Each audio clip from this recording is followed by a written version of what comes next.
There are some good signs among crossbenchers, Malcolm, that Labor's misinformation and disinformation bill will struggle. That's a sign of good news? It's a very good sign of good news. We put a motion out, matter of urgency, last Monday of the sitting in the Senate, and there were quite a few signals coming across to us that people wouldn't support it. So that's why we did that matter of urgency, had forced a vote on it. But let's remember, it's not Labor's misinformation, disinformation bill.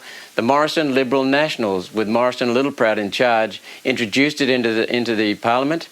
Labor brought it back and is now putting it into the voting regime process. And now the Liberals are saying they will come up with their own before the next election. The Liberals just don't get it.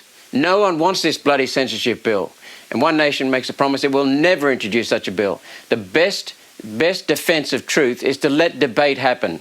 The largest, and then we've got the largest perpetrators of misinformation and disinformation is the government. And this Albanese government takes the cake.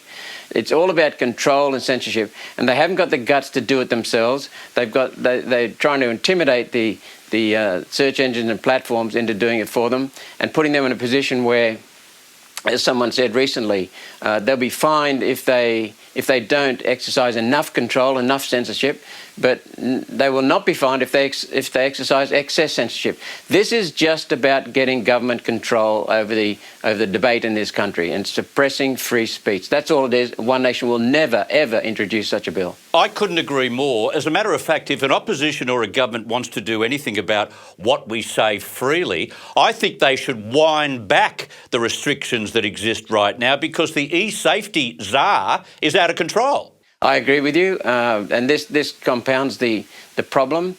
As I said, the best defence of truth is to let open, free debate continue. That's the best way of finding out the truth. And you can never take responsibility for someone's opinions. That's their responsibility. They formed it. This will just make more victims in society, and it'll suppress free speech. It's just a road to tyranny. That's all it is.